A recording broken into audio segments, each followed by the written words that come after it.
In 1999, NOAA captured a 15-second underwater sound so strange, scientists still cannot agree on what made it. Most assumed Julia was simple. Iceberg scraping seafloor. Clean, geological, dismissed within months of discovery.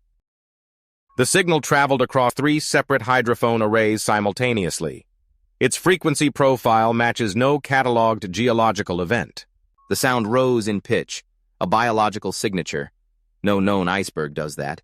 Something animated that frequency. Julia remains officially unclassified. The ocean floor hides creatures larger than imagination. We recorded one. Maybe.